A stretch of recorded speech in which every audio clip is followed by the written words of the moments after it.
जीवन में सुख और शांति चाहते हो तो मौत का अभ्यास करो। मरने से पहले एक बार मरकर देखो। घबराओ मत, मौत को याद करने से तुम जल्दी नहीं मर जाओगे, मगर हाँ, मौत के स्मरण से तुम्हारे मन में जो पाप और वासनाएं है वे जरूर मर जाएंगी। लेकिन आज का आदमी बहुत चालाक है, वह मृत्यु का नाम तक सुनना नहीं चाहता। शादी के अवसर पर अगर कोई बच्चा कह दे राम नाम सत्य है, तो फिर देखना मजा, हर आदमी उसे फटकारेगा। ध्यान रहे, मृत्यु की राख पर जीवन का पौधा उगता है और जीवन फिर मृत्यु की राख में विसर्जित हो जाता है। मैंने शिक्षा और दीक्षा महावीर को मंदिरों में पूजने के लिए नहीं, बल्कि उनकी शिक्षा को दुनिया में फैलाने के लिए ली है।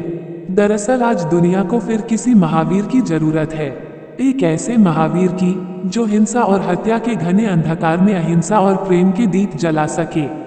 महावीर के संदेश जियो और जीने दो में सिर्फ 4 शब्द नहीं, वरन 4 वेद और 4 धाम भी हैं। महावीर कभी के लिए नहीं बल्कि अभी के लिए हैं और सभी के लिए हैं। हम सिर्फ महावीर को न माने बल्कि महावीर की भी माने।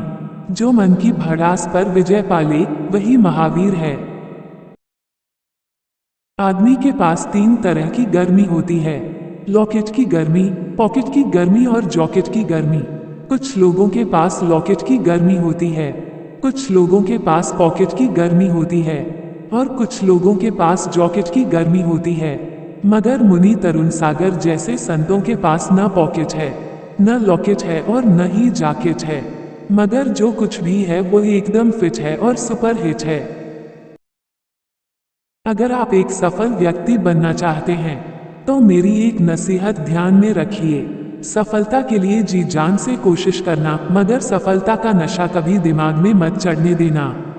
कारण कि यदि सफलता का नशा दिमाग में चढ़ गया तो फिर तुम्हारा दिमाग 7वें आसमान पर चढ़ जाएगा और फिर जब तुम 7वें आसमान से नीचे गिरोगे तो कहीं के नहीं रहोगे। इस बात का हमेशा ध्यान रखना कि कभी इतने ऊंचे मत चले जाना कि लोग तुम्हें अपनी आंखों से न देख सकें।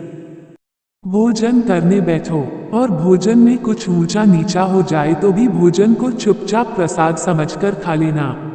अपने भाव नहीं बिगड़ने देना, और हाँ, भाव बिगड़ भी गए तो भाषा नहीं बिगड़ने देना, क्योंकि भाव बिगड़ने से तो सिर्फ तुम्हारा नुकसान होगा, लेकिन भाषा बिगड़ेगी तो पूरे परिवार का नुकसान होगा।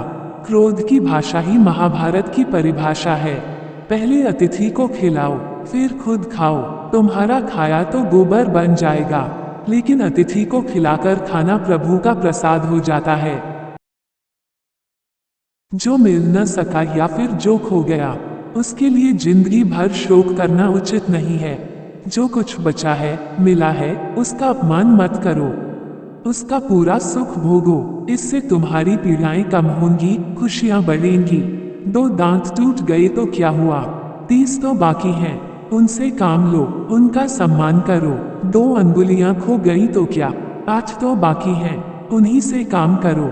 2 की याद में शेष को भूल जाना शेषों का अपमान है। दिगंबर मुनि का कमंडल भूमंडल का सबसे बड़ा अर्थशास्त्र है। अर्थशास्त्र के मुताबिक जितना व्यय हो आय उससे अधिक होनी चाहिए। कमंडल में 2 मुख होते हैं, एक बड़ा जिससे कमंडल में जल भरा जाता है, दूसरा छोटा जिससे जल निकाला जाता है। कमंडल के दोनों मुख आय व्यय के सिद्धांत को दर्शाते हैं। आमदनी 98 की, खर्चा रुपया का होगा तो क्या होगा। चादर जितनी बड़ी हो पैर उतने ही फैलाने चाहिए। समझदारी इसी में है। इतना दान मत करो कि किराए के मकान में रहना पड़े, इतना संग्रह भी मत करो कि नरक में जाना पड़े।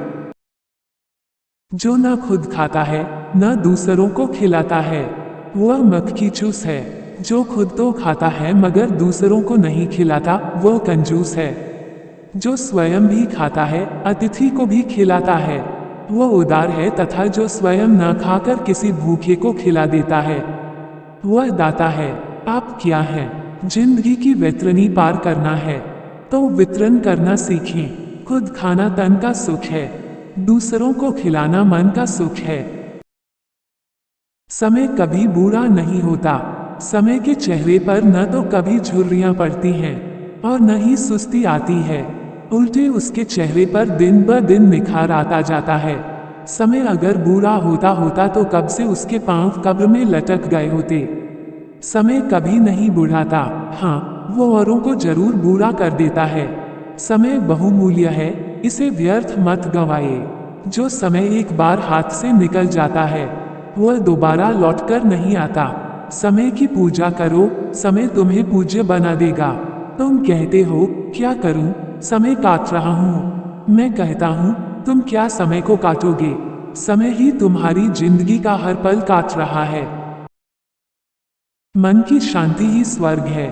स्वर्ग नरक मरने के बाद ही मिलते हों ऐसा नहीं है। जीते जी भी उन्हें भोगा और देखा जा सकता है। सुख और शांति को किसी मंदिर मस्जिद में ढूंढने की वजह अपने ही घर में ढूंढिए। अगर नरक की सीढ़ियां तुम्हारे घर से होकर गुजरती हैं, तो स्वर्ग की सीढ़ियां भी वहीं कहीं से गुजरेंगी। एक ही सीढ़ी चढ़ने और उतरने दोनों के काम आती है। जिस सीढ़ी से उतरकर नरक जाया जाता है, उसी से चढ़कर स्वर्ग भी पहुंचा जा सकता है।